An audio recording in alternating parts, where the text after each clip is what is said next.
A gente tá num lugar diferente hoje fazer o Pergunte ao Arno porque a gente precisa fazer vídeo, é importante, né? Então, onde a gente tá hoje? Meu videomaker me obrigou a fazer um vídeo hoje aqui dentro do BNI, uma reunião de empresários onde a gente participa semanalmente. Então, pessoal, hoje nós vamos perguntar para os empresários as maiores dores dentro da empresa dele envolvendo o direito de trabalho.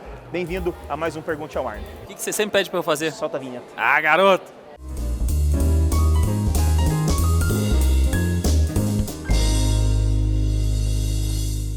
Nós vamos abordar os empresários aqui e nós vamos tirar deles no âmago, naquele momento, porque quem sabe faz ao vivo as maiores dores dentro das empresas deles. Fatos pontuais, fatos específicos envolvendo a empresa de cada um deles. Lembrando que aqui nós não temos empresários do mesmo segmento. Cada empresário aqui representa um segmento da economia brasileira. Empresas de corretora de seguro, empresas automobilísticas, empresas de instalação de ar-condicionado, empresas de prestação de serviço mais variados possíveis, como contabilidade, afim. Pessoal, hoje o Pergunte ao Arno é voltado para você, empreendedor. Vem com a gente. Pessoal, nós estamos aqui com o professor Silvio e ele vai fazer a nossa primeira pergunta do Pergunte ao Arno de hoje. Professor Silvio, conte o seu nome completo, sua idade, seu telefone, se está solteiro ou não. Brincadeira. Professor Silvio, conta pra gente a sua área de atuação, sua empresa e, por favor, faça uma pergunta para mim. Muito bem, bom dia, doutor Arno. Um prazer aqui estar conversando com você, nossa autoridade no direito do trabalho. Minha questão, eu sou o professor Silvio, trabalho com uma empresa na área de educação à distância e também de intercâmbio de estudos. E eu tenho uma grande dúvida na área como empresário. Seguidamente nós recebemos pessoas portadoras de alguma deficiência física, mas nós não trabalhamos com as cotas para portadores de deficiência. Se eu contrato uma pessoa que seja portadora de deficiência, mas não pela cota, ela continua tendo a questão da estabilidade empregatícia, né, os benefícios que a lei determina? Muito boa sua pergunta, professor Silvio, muito obrigado. Pessoal, eu quero que vocês entendam duas situações. Existia um programa de estabilidade para o PCD quando das medidas provisórias no momento da pandemia no Brasil, e existe um outro momento que é o pós-pandemia. A questão da estabilidade da pessoa com algum tipo de deficiência, professor Silvio, na época da pandemia, ele vetava a demissão da pessoa com deficiência, mas agora também existe a questão da substituição. Você pode demitir uma pessoa com deficiência desde que você substitua ela por outra pessoa com deficiência. A questão é a seguinte, independentemente se ela entra como sistema das cotas do PCD na sua empresa ou não, a pessoa ela traz consigo todas as garantias da sua situação social. Então, por exemplo, se você contrata uma pessoa que é cadeirante para trabalhar no seu administrativo, não necessariamente você vai precisar contratar um outro cadeirante caso você demita. Você pode contratar uma outra pessoa como um PCD. Via de regra, quando você vai fazer uma demissão dessa pessoa, você tem que ver a situação fática. Mas quando ocorre essa demissão, você sim, de fato, tem que fazer a substituição, seja ela por uma outra pessoa com deficiência ou não, mas você deve substituir aquela pessoa o mais breve possível de tempo, senão essa pessoa que foi demitida, ela pode pleitear o que a gente chama de reintegração.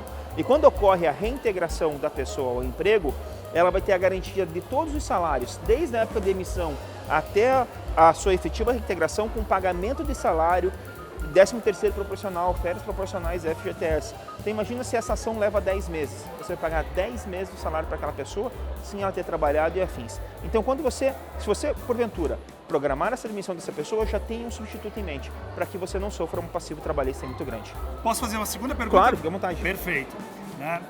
Como nós trabalhamos na área de educação, nós temos muitas situações de professores que nós contratamos por PJ, por pessoa jurídica, né, por hora de trabalho, etc. Como fica essa questão do PJ com o vínculo empregatício? Respondendo essa sua segunda pergunta, quando nós vamos contratar uma pessoa que tem uma PJ, a gente tem que entender o seguinte: essa pessoa ela vai ter um horário para cumprir de segunda a sexta-feira? Primeira situação. Segunda a sexta-feira. Professor horista que tem da aula é contratado para aulas. Professor convidado de pós-graduação. Vou tratar do meu exemplo. Professor convidado de pós-graduação. É um professor que ele é convidado ali para dar uma aula específica, numa metodologia específica, de uma matéria específica, num curso específico. Nesse tipo de situação não há vínculo de emprego, porque ele não é de uma matéria regular. Vamos supor, se o seu professor, ele trabalha com ensino online e ele tem a questão ali da prestação de serviço ali de uma matéria específica, você pode fazer um contrato de prestação de serviço de um professor autônomo ali, sem a garantia do vínculo. Porém, se aquele professor é um professor de uma matéria regular da sua carga horária, vamos supor, você é dono de uma faculdade, você tem uma matéria lá de direito do trabalho e você me contrata para dar aquela matéria de direito do trabalho para aquela instituição, eu vou ser seu funcionário, porque vou ter aula lá terças e quintas, por exemplo, todos os dias, durante todas as semanas, durante todo o período letivo. Então eu sou um funcionário, porque eu tenho a minha obrigação de estar ali. Se eu vou dar uma matéria online, além de ter um contrato de uso de imagem, autorização de uso de imagem com tempo determinado ou não, eu não sou seu funcionário. Eu vou lá, vou ter minha liberdade para dar aquela aula em que pese ter que cumprir o cronograma, etc., porque eu vou passar um orçamento para a prestação do meu serviço. E nós vamos fazer um contrato. Professor horista para matéria específica, no momento específico de trabalho, não tem vínculo de emprego. Isso vale tanto para uma pessoa que vai trabalhar como serralheiro, uma pessoa que vai fazer a fundação de uma construção, enfim, um advogado que vai fazer uma petição específica para mim dentro do meu escritório. Isso tudo que são situações pontuais, você consegue contratar um prestador de serviço autônomo. Fora isso, professor, é tudo empregado. Maravilha. Muito obrigado. Perfeito. Obrigado, professor Silvio. Então essa foi a primeira pergunta dividida em duas situações do Pergunte ao Arno de hoje. Muito obrigado, professor. Seja bem-vindo sempre. Agora vamos à nossa terceira pergunta de hoje do Pergunte ao Arno. Ele, com o gigante dos seguros patrimoniais, Sérgio Krug. Por favor, Sérgio, fale o nome da sua empresa, a sua especialidade, por gentileza, que a gente foi quase atrapalhado na gravação, porque quem sabe faz ao vivo. Me faça a sua pergunta, meu amigo. Sérgio Krug, da KRSU Corretora de Seguros. Doutor Arno, a partir de quantos funcionários uma empresa precisa disponibilizar o cartão ponto para o seu colaborador? Sérgio, essa sua pergunta é muito importante porque desde novembro de 2019, antes de novembro de 2019, melhor dizendo, empresas com a partir de 10 empregados no seu CAGED ali, na sua declaração de funcionários, precisavam ter o cartão ponto. Veja, por estabelecimento. Vamos supor, a tua empresa ali tem 14 sedes. Mas um empregado por sede, um empregado ali por filial, você não precisava ter cartão ponto, porque cada um estava, por mais que tinha mais de 10 empregados, cada um estava numa localidade, então não precisaria ter um cartão ponto.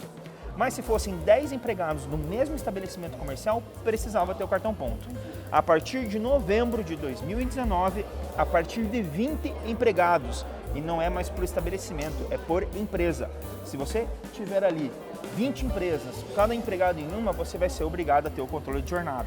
E esse controle de jornada pode ser tanto manual, naquela cartão ponto ali anotado, pode ser tanto biométrico, pode ser tanto por cartão de reconhecimento ali, pode ser tanto por reconhecimento pela internet ali, com reconhecimento facial e afins, desde que tudo seja homologado pelo Ministério do Trabalho e Emprego. Existe uma portaria que regulamenta ali as máquinas de cartão ponto. E eu vou trazer mais uma dica para vocês. A pessoa que faz horas extras, ela pode ter compensação mensal ou semanal, mensal ou semestral. Ocorrendo a compensação mensal, por exemplo, eu sou teu funcionário e trabalhei 2 horas a mais hoje. Nessa quarta-feira eu trabalhei 2 horas a mais, trabalhei até às 20 horas. Eu posso chegar amanhã às 10 horas da manhã e você faz essa compensação, você não precisa me pagar as horas. Outra situação muito importante que as pessoas têm que tomar cuidado é que na hora que for fazer a anotação manual, cuidar com a anotação britânica. O que é essa anotação britânica, Sérgio? A pessoa começou às 8, anotou lá 8.00 e ninguém chega às 8 horas no local. Ou ela chega às 7h54, 7h55, 7h58. Então ela anota o horário da chegada dela. Horário de saída, 17h58, 18 horas, 18h01. Então, anotar de fato a jornada real que ela está fazendo ali. Porque se ela anotar todo dia lá 8h17, 8h17, isso é jornada britânica. Isso é nulo para a justiça do trabalho. E o bacana, Sérgio, é o seguinte, existe uma coisa chamada ônus da prova também no justiça do trabalho. Quando você tem menos de 20 empregados, é ônus do empregado provar que ele fazia hora extra. Porque você tinha menos de 20 empregados, você não era obrigado a controlar a jornada.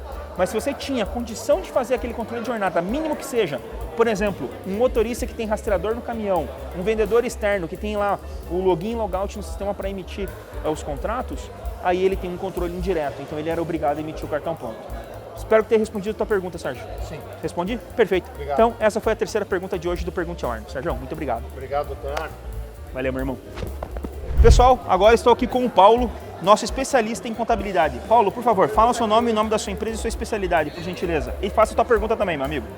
Me chamo Paulo Martins, sou da Letare Contabilidade e gostaria de saber qual que é a melhor função. Assim, o cliente tem uma loja, 2 lojas em shopping e tem um funcionário que é o folguista.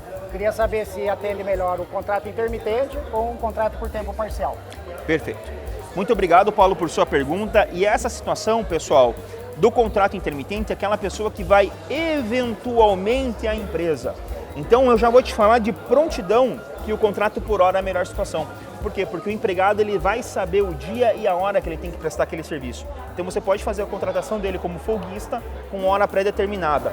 O porquê que o contrato intermitente não é interessante? Porque o contrato intermitente é aquela pessoa que vai realmente, eventualmente na empresa. Então a empresa poderia fazer ali um contrato de trabalhador eventual ou um contrato de intermitência. A intermitência é para aquela pessoa ali, por exemplo, o garçom taxa, que às vezes tem um pedido ali, uma demanda maior, ali uma vez na semana, 2 vezes na semana, e o outro mês, no restante do mês não tem. E esse folguista, ele sabe o dia e sabe a hora que ele tem que começar a prestar serviço. Então, para essa sua situação em específico, com a minha orientação, eu acredito que um horário pré-determinado ali, o pagamento por hora, como folguista, é a melhor saída para a tua empresa para evitar uma nulidade no justiça do trabalho. Então, o que caracteriza o contrato intermitente é a eventualidade. A eventualidade. A pessoa tem a subordinação, a pessoa tem ali as obrigações materiais de trabalho, mas a intermitência, como o próprio nome diz, é hora vai, hora não vai, hora vai, hora não vai. E nesse seu caso, como a pessoa é folguista, ela vai trabalhar no dia de folga de determinada pessoa. Então ela vai saber o dia propriamente dito e o horário. E esse contrato de folguista, ele é muito comum em prédios, onde os porteiros têm dias determinados de folga e você vai, dependendo no prédio da outra pessoa, e tem uma outra pessoa ali. Esse contrato de folguista é muito utilizado em prédios e você pode adotar ele para prestar teu cliente aí sem problema nenhum, que não vai ter nenhum tipo de problema no seu trabalho. Valeu. Fechou? Obrigado, meu irmão. A próxima pergunta será feita pela minha querida amiga Thaís Souzão, advogada de direito previdenciário. Então, se você quiser se aposentar, conversa com ela, porque ela faz toda a magia quando o assunto é previdência. Thaís, a palavra está contigo, minha amiga. Aproveitando que ele falou a respeito do direito previdenciário, existe uma pergunta que os meus clientes sempre fazem. Quando eles fazem o pedido de benefício no INSS, pedido de perícia, de benefício por incapacidade, e o INSS não concede esse benefício, mas ao mesmo tempo a empresa diz que ele tem que ir para o INSS porque ele não pode trabalhar, de quem é essa responsabilidade? Pergunta muito importante e isso se chama limbo jurídico trabalhista. Atenção você empresário, atenção você empregado, porque essa pergunta ela atinge vocês dois. Quando a gente trata de limbo previdenciário trabalhista ou limbo jurídico trabalhista, a gente tem que pensar o seguinte: nenhuma medida por médico trabalho ou médico da empresa vai afetar a decisão do INSS. Nenhuma decisão se sobrepõe à decisão do INSS, salvo se for por perícia judicial. Então a empresa vai ter que reintegrar esse empregado, independentemente da decisão do médico da empresa, a empresa vai ter que reintegrar esse empregado. Se a empresa não reintegrar esse empregado ou na mesma função ou numa função para que ele possa desempenhar com as limitações dele, o empregado que foi deixado em casa, ele tem 2 saídas. Ou pedir a reintegração no emprego com recebimento dos salários proporcionais, ou pedir eventualmente a rescisão indireta do contrato de trabalho e uma indenização por dano moral por ócio forçado. Perfeito, obrigada. Perfeito? De nada, Thaís. Muito bom. Perfeito, pessoal. Obrigada. Muito obrigado. Então, esse foi mais um Pergunte ao Arno. Fiquem conosco aqui no nosso próximo episódio. Semana que vem temos aqui mais um episódio. E deixe sua pergunta no nosso comentário. Siga-nos nas redes sociais, @oarnobar, que o nosso Matheus, o nosso Lorde Vinheteiro, vai colocar aqui nas vinhetinhas. Muito obrigado, um beijo e até semana que vem.